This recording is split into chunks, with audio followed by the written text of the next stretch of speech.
अस्सलाम वालेकुम dear viewers, welcome to YouTube channel physics by AR।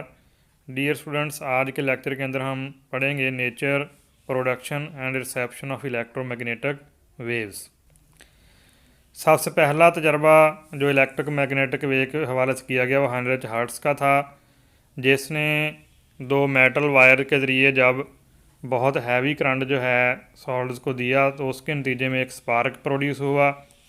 उस स्पार्क के नतीजे में इलेक्ट्रोमैग्नेटिक वेव प्रोड्यूस हुई जो करीब पड़े हुए एक रिंग के दरमियान भी स्पार्क पैदा कर रही है। अगर उस रिंग के दरमियान एक LED लगा दी जाए तो LED रोशन हो जाती है। लेकिन इससे पहले इलेक्ट्रोमैग्नेटिक वेव्स की प्रोडक्शन से पहले जो फाउंडेशन थी वो इलेक्ट्रोमैग्नेटिक वेव की वो इस्टेब्लिश किया था सबसे पहले जेम्स क्लर्क मैक्सवेल ने, जिसने अपनी 4 इक्वेशन जो हैं वो जो प्रोवाइड की थी। लेकिन इन इक्वेशन और एक्सपेरिमेंट के बावजूद ये सवाल काबिल गौर है कि ये इलेक्ट्रोमैग्नेटिक वेव्स जो हैं वायर के ज़रिए बाहर कैसे आती हैं और ये ट्रैवल कैसे करती हैं। तो आप शक्ल में देख रहे हैं कि ये असल में फ्लक्चुएटिंग मैग्नेटिक फील्ड है।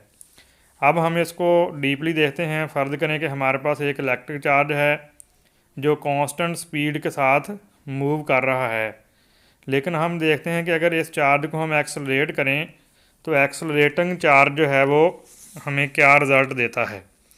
तो एक्सेलरेटिंग चार्ज की सूरत में हमारे पास रिज़ल्ट जो आएगा वो इस तरह होगा कि जब हम चार्ज को एक्सेलरेट करते हैं तो हमारे पास एक इलेक्ट्रिक फील्ड बन जाता है जो कि इन्फिनिट स्पीड से ट्रैवल नहीं करता बल्कि ये स्पीड ऑफ लाइट के साथ ट्रैवल करता है। और जैसे जैसे चार्ज एक्सेलरेट होता चला जाता है तो उसके साथ मौजूद इलेक्ट्रिक फील्ड जो है वो भी एक्सेलरेट होता है।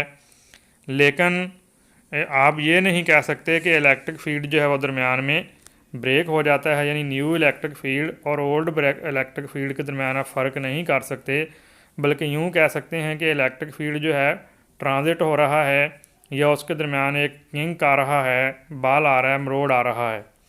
और ये जैसे जैसे चार्ज एक्सेलरेट करता चला जाता है तो ये इलेक्ट्रिक फील्ड के अंदर आने वाला जो बेंड है जिसको हम किंक कहते हैं ये भी एक्सेलरेट होता चला जाता है।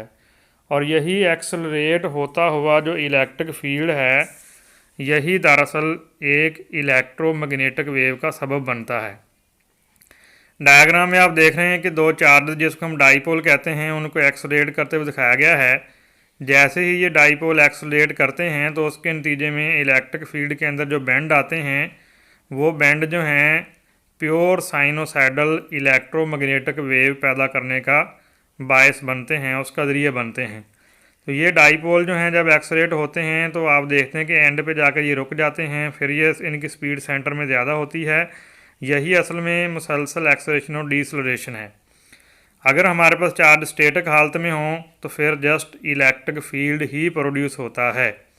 अब हम देखते हैं कि अगर हमारे पास ये दोनों चार्ज इलेक्ट्रोस्टेटिक हालत में हैं और T/8 टाइम के बाद हम इनका बिहेवियर देखते हैं तो आप देखते हैं कि असल जो इलेक्ट्रिक फील्ड है और जो एक्सपेक्टेड इलेक्ट्रिक फील्ड है उनकी जगह जो है वो तब्दील हो गई है। ऐसे ही जैसे जैसे ये किंक जो है यानी चार्ज जो हैं एक्सेलरेट करते चले जाएंगे तो इन इलेक्ट्रिक फील्ड लाइन के अंदर पैदा होने वाला जो किंक है, जो मरोड़ है, वो भी अपनी जगह बदलता चला जाएगा।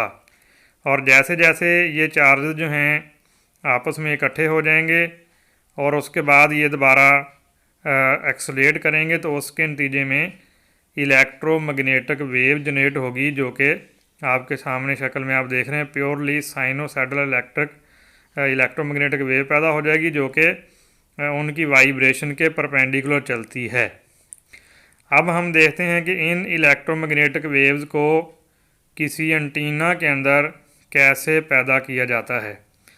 एंटीना क्या चीज़ है? वायर का टुकड़ा है जिसको हम एक सोर्स के साथ जोड़ देते हैं। तो आप देख रहे हैं कि इसमें जब साइनोसाइडल करंट दिया जाता है तो एक तरफ इलेक्ट्रॉन जो है इकट्ठे हो जाते हैं जिसके नतीजे में एक तरफ पॉजिटिव चार्ज और दूसरी तरफ नेगेटिव चार्ज इकट्ठा हो जाता है। यही चीज़ जो है रिवर्स होती है और ये बिल्कुल वैसा ही बिहेवियर शो करती है जैसा कि आप पिछली वीडियो के अंदर देख रहे थे कि जिसके अंदर डाईपोल मूव करते हैं। बिल्कुल ऐसे ही एंटीना जो है वो इलेक्ट्रोमैग्नेटिक वेव्स को क्रिएट करता है, जिसकी एंटीना की फ्रीक्वेंसी जो है इनपुट के बिल्कुल बराबर होती है। अब हम इसका रिवर्स बिहेवियर देखते हैं कि ये एंटीना रिसेप्शन कैसे करता है। तो जब एंटीना के ऊपर आकर कोई इलेक्ट्रोमैग्नेटिक वेव इम्पंग होती है, पड़ती है, तो उसके अंदर उतनी ही फ्रीक्वेंसी का साइनोसाइडल करंट दोबारा पैदा कर देती है। ये बिल्कुल उसी तरह ही अमल करेगी जैसे कि आपका ट्रांसमिटिंग एंटीना जो पैदा कर रहा था, लेकिन एंटीना की लेंथ कितनी होनी चाहिए? एग्जैक्टली आने वाली वेव के हाफ वेवलेंथ के बराबर होनी चाहिए। और दूसरी चीज़ जो इसके अंदर हम ऑब्जर्व करेंगे, ये एंटीना बनाने के लिए पहली चीज़ थी कि वेवलेंथ जो है हाफ ऑफ वेवलेंथ के पर एंटीना की लेंथ हाफ वेव। दूसरी चीज़ जो है इम्पीडेंस मैचिंग। इम्पीडेंस क्या चीज़ होती है? जब हम किसी सोर्स के साथ कोई लोड लगाते हैं तो उसको हम ट्रांसमिशन लाइन के ज़रिए करंट प्रोवाइड करते हैं। तो ऐसी सूरत में सोर्स और लोड के दरमियान जो इम्पीडेंस है उनका बराबर होना ज़रूरी है। इम्पीडेंस क्या होती है? अगर किसी सर्किट के अंदर कंबाइंड इंडक्टर और कैपेसिटर लगा दिए जाएँ तो उनकी टोटल रेजिस्टेंस को इम्पीडेंस कहते हैं। तो जब दोनों की इम्पीडेंस बराबर होगी फिर पावर की ट्रांसमिशन जो है वो मैक्सिमम होती है। तो इसलिए जब किसी सोर्स के साथ कोई एंटीना लगाया जाता है तो एंटीना से निकलने वाली वेव्स और आगे जो रिसेप्शन एंटीना है उसके रिसेप्शन होने के दरमियान जो इम्पीडेंस है वो दोनों की बराबर होनी चाहिए। ऐसी सूरत में रिसेप्शन के दौरान होने वाली जो पावर की अब्ज़ॉर्प्शन है वो मैक्सिमम हो जाएगी।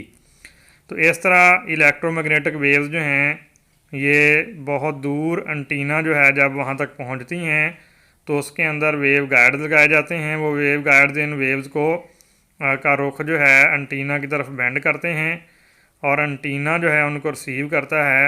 इस तरह इलेक्ट्रोमैग्नेटिक वेव की रिसेप्शन पॉसिबल होती है।